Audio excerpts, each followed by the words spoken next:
আজকে রাত 12টার পরে অর্থাৎ কালকে সৌদি আরবের ন্যাশনাল ডে। তো সবাই এরকম পতাকা নিয়ে আপনার গাড়িতে টানায় ঘুরতেছে।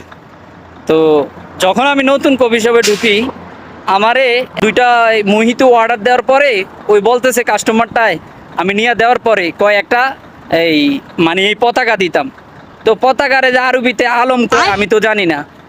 তো পরে বলতেছে আতিনি ওয়াহেদ আলম। আমি কইতেছি যে এটার রং তো গ্রিন, আমি কই দিছি, আমি মনে করছি সিরাপ, সিরাপের রঙও কিন্তু গ্রিন। তা আমি তো আলম মানে যে পতাকা, এই প্লাগ প্লাগ বললেও বুঝতাম, এটা যে আরবিতে আলম বলে তখন এটা বুঝি নাই। পরে আমি কইতেছি আনা সাউই মিক্স, কেফ ইয়ানি সাউই মুশাক্কিল, ওয়াল্লাহি সাউই মুশাক্কিল কেফ। আমি কইতেছি ওয়াল্লাহি আনা সাউই মিক্স, আমি তো জানি না আমি যে আলম মানে যে পতাকা আরবিতে বলে।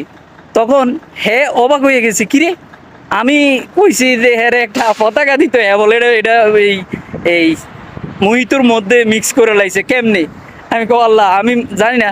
পরে হ্যাঁ যাওয়ার পরে এই আমার এক কলিগ বলতেছে, আরে ভাই এই যে পতাকা, এটা আসলে সৌদি আরবের বিভিন্ন জায়গায় এই ন্যাশনাল ডে আসলে এরকম একটা পতাকা ছোট আর আপনার চকলেট এগুলো দেয় ফ্রিতে, বিভিন্ন কোম্পানি বিভিন্ন মার্কেট বিভিন্ন কিছু দেয়।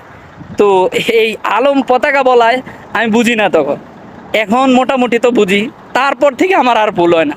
তো অনেকে এই পতাকাকে সৌদির পতাকাকে আলম বলে, অনেকে ইলম বলে। যাই হোক, প্রয়োজনীয় কিছু জিনিস